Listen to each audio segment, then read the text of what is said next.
Hello विद्यार्थियों, स्वागत है आप सभी का अपना YouTube channel Sarvodaya online classes में। जैसा कि आप सबों को पता है कि आज आपका जो है वो लास्ट पेपर था, इलेक्टिव पेपर था आपका। और इलेक्टिव पेपर में आपका जो है वो 3 पेपर आ जाता है आपका, हिंदी इलेक्टिव, इंग्लिश इलेक्टिव और आपका संस्कृत जो पेपर होता है, संस्कृत भी आपका जो है वो इलेक्टिव पेपर के अंतर्गत ही आता है। तो चलिए इस वीडियो में हम लोग जो है वो संस्कृत का जो है वो पूरा एनालिसिस करेंगे कि आज का पेपर कैसा था, इसका आंसर क्या होगा। हम लोग चलिए फटाफट मिलाते। उससे पहले मैं आप लोगों से रिक्वेस्ट करना चाहूँगा कि यदि आप मेरे चैनल पर नए होंगे तो प्लीज़ हमारे चैनल को जो है लाइक, कमेंट और सब्सक्राइब जरूर कीजिएगा। साथ ही इसे अपने दोस्तों के साथ शेयर जरूर कीजिएगा। दूसरी बात है कि आप यदि सारे सब्जेक्ट का आंसर की नहीं मिलाए होंगे तो उसे इस वीडियो में जो है वो मिलाने का प्रयास कीजिए, उसे जो है इस चैनल पर विजिट करके जो है मिलाने का प्रयास अवश्य कीजिएगा। चलिए देखिए, आपके सामने जो पहला क्वेश्चन जो था वो पैसेज था। देखिए आपका लिखा हुआ है अपठिताव बोधनम, है ना, यानी कि ये जो है वो आपका मतलब बिना पढ़ा हुआ पैसेज था, जिसे आप कहीं किताबों में नहीं पढ़े होंगे शायद। ठीक है, यहाँ से पहला क्वेश्चन कहता है कि मानवा नाम शरीरम केन पुष्यते, यानी कि इसका जो आंसर होना चाहिए मानवा नाम शरीर केन पुष्यते, है ना। आप देखिएगा पैसेज में तो ऊपर आपका दिख रहा है, ठीक है, कि आपका जो है यहाँ पर जल के महत्व को बतलाया गया, इसलिए इसका राइट आंसर जो होगा ऑप्शन नंबर 4 हो जाएगा, जलेन। आगे की ओर बढ़ जाते हैं और क्वेश्चन नंबर 2 कहता है कास्य संरक्षणम सदैव अनिवार्यम, है ना, यानी किसका संरक्षण करना हमेशा जो है वो अनिवार्य है। तो इसका राइट आंसर जो हो जाएगा वो हो जाएगा जल।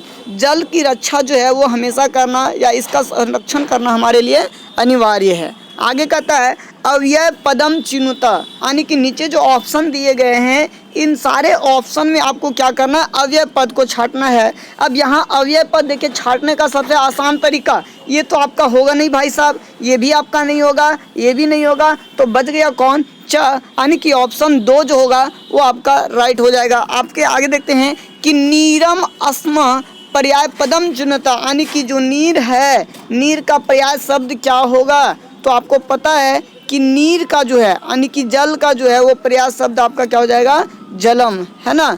नीर आपको पता है कि नीर को जल भी हम लोग बोलते हैं। आगे कहता है कि प्राणी नाम अस्य किम विशेषण पदम अत्र प्रयुक्तम, यानी कि प्राणी नाम जो है वो इसमें किस विशेषण पद का जो है वो प्रयोग किया गया है। तो आप ऊपर देखिएगा, फर्स्ट लाइन देखिएगा तो वहाँ पर आपको पता चल जाएगा सर्वेशाम शब्द का जो है प्रयोग किया गया है विशेषण पद के रूप में। आगे की ओर चलते हैं सेक्शन ख में, ठीक है।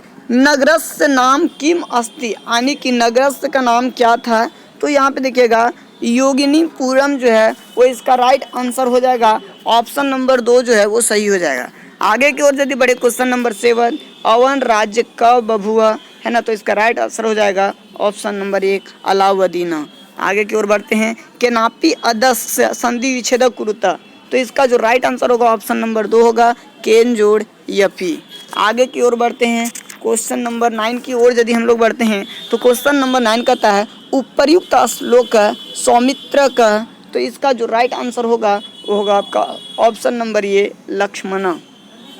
आगे की ओर बढ़ते हैं क्वेश्चन नंबर 10 की ओर, कहता है क ऋतु सुरभि मार्सा अपि कथ्यते, तो इसका जो राइट आंसर हो जाएगा वो हो जाएगा वसंत ऋतु, यानी ऑप्शन 2। ऋतु चित्रणम पाठ कस्मात ग्रंथात संकलित, यानी ये ऋतु चरित्रम पाठ जो है वो कहाँ संकलित है, तो ये जो है आपका हो जाएगा राइट आंसर रामायणाता में। आगे की ओर हम लोग यदि बढ़े, ठीक है, तो इस क्वेश्चन आगे आ जाता है कि का स्व आभरणानि, है ना, का स्व आभरणानि अवर्ताय रोदिति, तो इसका राइट आंसर हो जाएगा ऑप्शन नंबर 2। आगे की ओर बढ़ते हैं कि अलिकम त्व भनिष इति केन कथ्यन्ति, तो ये बात जो है वो दार्किन के द्वारा कहा गया है। उसके बाद मुग्धेन मुखेन अन्यो पद विशेषणम पदम की, तो इसका राइट आंसर हो जाएगा मुग्धेन।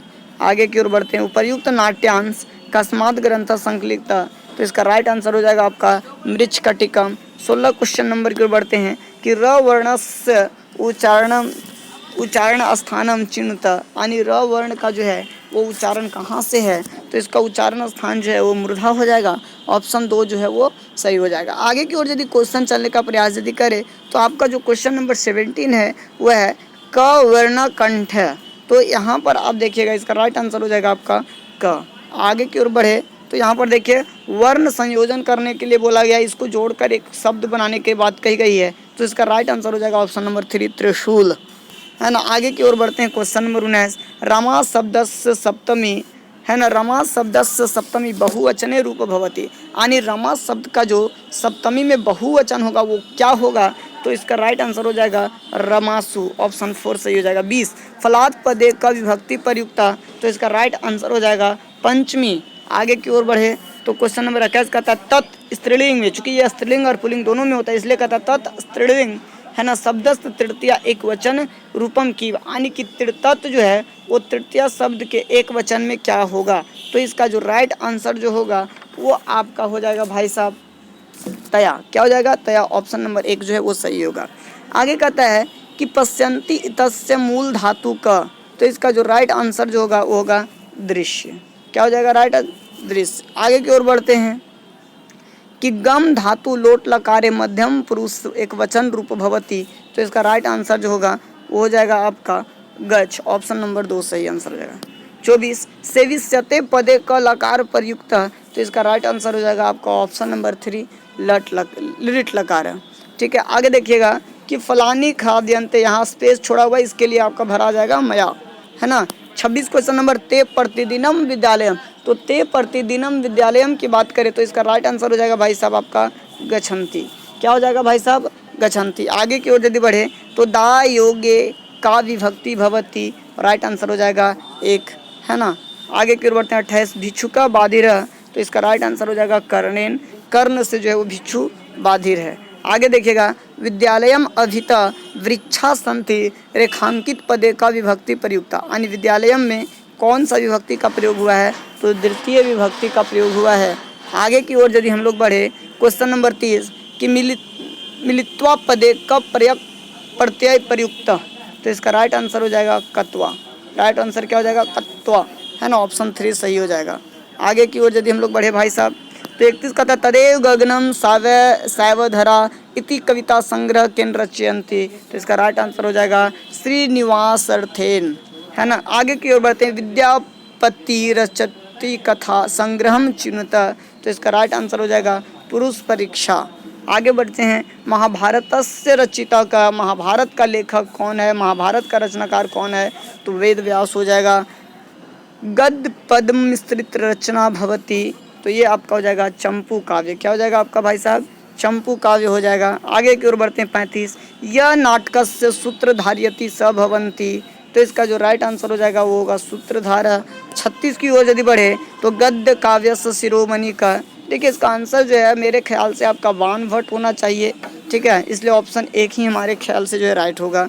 प्राचीनतम वेद का, तो प्राचीनतम वेद जो है वो ऋग्वेद है। आगे की ओर यदि बढ़े 38 तो रविंद्रनाथ टैगोर से विश्वविख्यात कृति का, यानी रविंद्रनाथ टैगोर जी का जो है वो विश्वविख्यात कृति क्या था? विश्व प्रसिद्ध, तो गीतांजलि जो है राइट आंसर हो जाएगा। 39 क्वेश्चन नंबर कहता है रूप रुद्रियम कस रचना सती, तो ये जो है आपका अभिराज राजेंद्र मिश्र से जो है उनकी ये रचना है। आगे बढ़ते हैं प्रोपकार्य संता विभूति इति पाठ जातक मालाया संकलित, जातक माला कस रचना से थे, तो इसका राइट आंसर हो जाएगा आर्य सुरस्य, ठीक है। तो ये रहा आपका पूरा का पूरा आंसर की। यदि आप सारे वीडियो का सारे आप सब्जेक्ट का नहीं मिलाए होंगे तो आप इस चैनल पर विजिट करके अपने सारे सब्जेक्ट का आंसर की जो है वो मिला सकते हैं। लास्ट तक वीडियो में बने रहने के लिए आप लोगों को दिल से बहुत बहुत धन्यवाद। एक बार फिर से मैं कहना चाहूँगा यदि आप हमारे चैनल पर नए होंगे तो प्लीज़ आप लाइक ज़रूर कीजिएगा, सब्सक्राइब जरूर कीजिएगा और कमेंट ज़रूर कीजिएगा। बहुत बहुत धन्यवाद।